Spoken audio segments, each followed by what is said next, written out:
জ্যোতিকে আমি সবার পক্ষ থেকে সবাইকে বরণ করে নেওয়ার জন্য অনুরোধ জানাচ্ছি। সবার একটা হাততালি হবে প্লিজ। সবাই এত রিকোয়েস্ট করতে হয় না ভাই, মনে হচ্ছে যে আপনাদের কারো মন ভালো। আমাদের আমন্ত্রিত অতিথিদের বরণ করে নিচ্ছেন জ্যোতি। ধন্যবাদ করে যাচ্ছি। সেই রকম একটা মানুষ আমাদের মাঝে উপস্থিত আছে, সবার ভালোবাসার মানুষ, পছন্দের মানুষ। কথা বলছেন আফিয়া ওয়া। আসসালামু আলাইকুম, কেমন আছেন সবাই? আজকে যেহেতু অনেক শীতের কারণে আসলে অনেকটা দেরি হয়ে গেছে। আমাদের প্রোগ্রামটা হয়তো আরো আগে শুরু হওয়ার কথা ছিল বা আমাদেরও আসার কথা ছিল। করতে থাকেন, কোনো ব্যাপার না।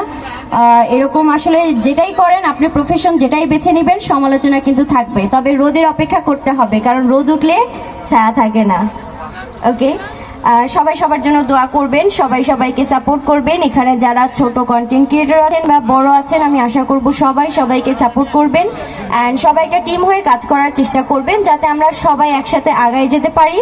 সো আমি আর যারা নতুন আছেন তাদেরকে বলছি, বিশেষ করে অনেক ঝামেলা আসতে পারে, অনেক যেহেতু আপনারা নতুন করেছেন, অনেক আপনাদের প্রবলেম হতে পারে।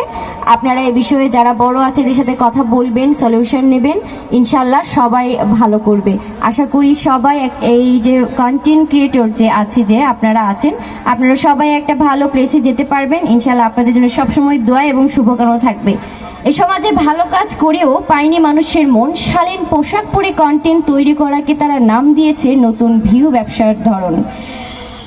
যারা বাজে কথা বলেন তাদের উদ্দেশ্যে বলছি, আপনারা শোনেন দিয়া মন, নিজের মন মানসিকতাকে পরিবর্তন করুন। এমনও তো হতে পারে আপনার মুখে চুনকালি মাখবে আপনার পরিবার, হতে পারে না?